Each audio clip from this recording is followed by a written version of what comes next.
तो हमारे साथ स्टूडियो में कुछ खास मेहमान मौजूद हैं। एबीएस गाजियाबाद के बहुत ही टैलेंटेड काबिल स्टूडेंट्स हमारे साथ मौजूद हैं और किस तरीके से उन्होंने एक मानव रहित विमान बनाया है, क्या उनके माइंड में आइडिया है और कितनी दिक्कतें उनके साथ आई और कितने प्रतिभाशाली ये लोग हैं, हम उनसे आपको मिलवाना चाहेंगे। सबसे पहले वैभव, आप स्टूडियो में आए, सारा समय एनसीआर के बहुत बहुत स्वागत है आपका। धन्यवाद। हिमांशी, आप स्टूडियो में आई, बहुत बहुत स्वागत है आपका। और आप मनीष, आपसे भी जानना चाहेंगे बहुत कुछ, लेकिन सबसे पहले आपका भी बहुत बहुत स्वागत है स्टूडियो में। तो शुरुआत कर लेते हैं। आप लोगों ने एक मानव रहित विमान बनाया जो कि बहुत ही असंभव चीज कहेंगे, लेकिन इंजीनियरिंग के स्टूडेंट्स हैं तो माइंड आपका इंजीनियरिंग में ज्यादा है। सबसे पहले इस विमान की खासियत आपसे जानना चाहेंगे, कितना खास ये विमान है, क्योंकि अपने आप एक बहुत बड़ी अचीवमेंट है, क्योंकि आसमान से सीधा ये निगरानी रखता है। ये विमान खास जरूर है।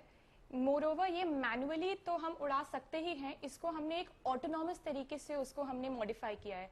हम लोग उसको टेक ऑफ अगर मैनुअल कर रहे हैं तो वो आकाश में जाकर अपना नेविगेशन खुद अपने पॉइंट्स ढूंढता है कि उसे इसके बाद कौन से पॉइंट पर जाना है, कहाँ जाना है, कैसे जाना है। इस चीज का कंट्रोल नीचे ग्राउंड पर हमारे पास नहीं है। वो इस तरह से प्रोग्राम्ड है कि वो आगे अपना डायरेक्शन खुद ढूंढ सके। उसके बाद ऑटोनॉमस तरीके से ये है, तो इसलिए हमको इसको कंट्रोल करने में ज्यादा प्रॉब्लम नहीं होगी। इसको हम बहुत अच्छे से किसी एक पर्टिकुलर मिशन के लिए भी प्रोग्राम कर सकते हैं। अभी इनफैक्ट जैसे हम लोग इसे सपोज अगर हम किसी टेररिस्ट वॉरफेयर सिचुएशन में अगर हम इसे यूज करना चाहें तो कहीं पर इसे ऑटोनॉमस तरीके से हमने अगर छोड़ दिया है तो ये उसके अंदर एक वायरलेस कैमरा इंस्टॉल्ड है जिसका रिसीवर, जिसके लाइव वीडियोस हमें ग्राउंड पर अपने स्टेशन पर सब रिसीव होते रहते हैं।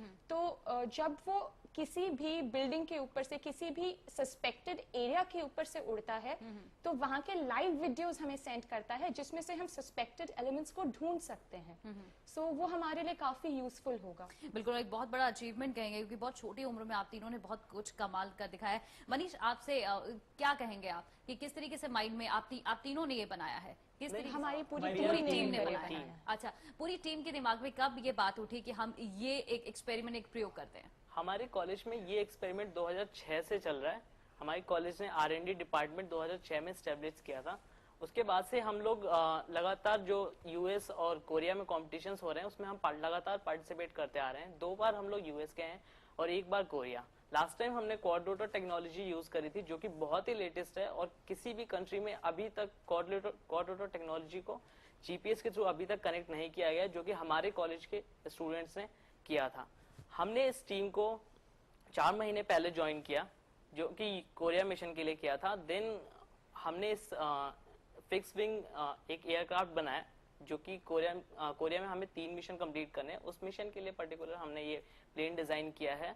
उसके लिए पार्ट्स हमने यूएस से मंगाए, उसको हमने यहाँ पे असेंबल किया, प्रोग्राम किया।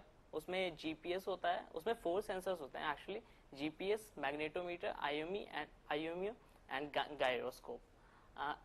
With this help of these 4 sensors, we can detect whatever the activities going on the ground.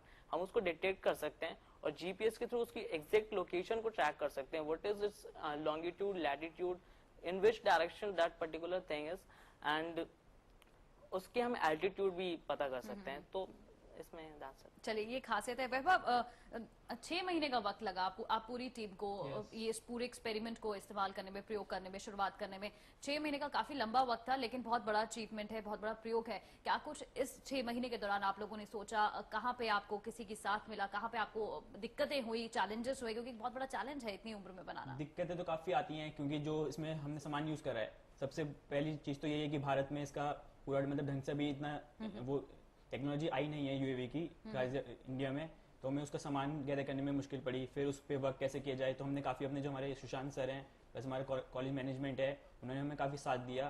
Plus जो हमारे पहले से चलता आ रहे, जैसे कि मनीष ने आपको बताया कि 2006 से R&D डिपार्टमेंट हमारा सेटअप हुआ, तो जैसे कि आप चाहते हैं देखते हैं कि ये जो टेक्नोलॉजी है इसमें हमें ये नहीं है कि हम 6 महीने में हम सब कुछ डेवलप कर सकें। ये it is a on going process है, काफी लंबे समय तक चलता है। अच्छा, और कैसा महसूस होता है इतना बड़ा अचीवमेंट लेके? क्या कहते हैं पेरेंट्स, क्या कहते हैं अध्यापक, क्या कहते हैं? तीनों से आपसे जानना चाहेंगे। खुशी तो सबको ही होती है, अगर किसी का भी बच्चा या किसी का भी जानने वाला कोई न्यूज में आता है या किसी उसने कुछ अचीव करा होता है तो सबको ही खुशी होती है। हमें भी खुशी मिली है, हम काफी खुश हैं कि हम कोरिया जा रहे हैं अपने mission के अच्छा, लिए। आपसे जानना चाहेंगे हिमांशी, इस एयरक्राफ्ट के बारे में खासियत बताइए, कितनी लंबाई है इसका, कितना वजन है इसका और कितने कैमरास इसमें लगाए गए हैं, क्योंकि सेंसर आपने कहा लगा है और एक अलग इंफॉर्मेशन, एक अलग तकनीक, एक अलग नजर रखता है जमीन में जो गतिविधि हो रही है उस पर। इसमें एक हमने वायरलेस कैमरा इंस्टॉल किया हुआ है, 4 सेंसर्स के बारे में मनीष ने आपको बताया। उसमें रेट गाइडोज हैं, IMU, magnetometer end of course हमारा जीपीएस हमें नेविगेशन में हेल्प करता है, हमें हर पोजीशन के instantaneous longitude, latitude and altitude provide करता है। मैग्नेटोमीटर हमें इसकी अर्थ की मैग्नेटिक फील्ड के रिस्पेक्ट में हेडिंग प्रोवाइड करता है कि वो किस एंगल से उस वक्त टिल्टेड है। IMU हमारे एयरक्राफ्ट के 3 आप कहें उसे मोशंस, एक डायरेक्शन में जो वो मूव करे, बेसिक 3 होते हैं कंट्रोल सर्फेसेस। तीनों डायरेक्शंस में Raw, बेसिकली वो हमारा एक्सेलरेशन प्लस जो हमारी पोजीशन होती है वो प्रोवाइड करता है।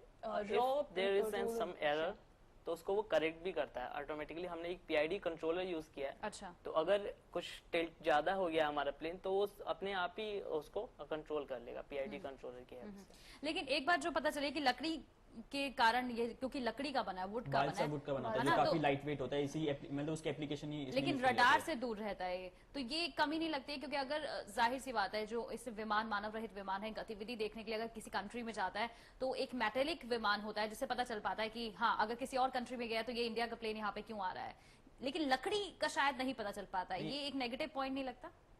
नहीं, ऐसा नहीं है कि रेडार इसे कैच नहीं कर पाएगा, रेडार भी इसे कैच कर सकता है, बट अभी हमने उस फील्ड पे अभी इतना एडवांस वो कुछ ज्यादा ही आगे किया है, तो अभी जैसे हम इस पे डेवलपमेंट कर रहे हैं तो हमने अभी उस फील्ड पे काम नहीं करा कि रेडार के इस पे कैसे कैच करेगा या नहीं करेगा, क्योंकि वो काफी एडवांस हो जाता है। वैसे हम उस पे टेक्निक्स यूज कर सकते हैं कि जैसे मेटेलिक कोटिंग होती है कि उसमें रेडार से या किसी भी आप जो विजुअल उसमें है नहीं आता कॉन्टेक्ट में, मगर अभी हमने उस पर काम नहीं किया है ज्यादा।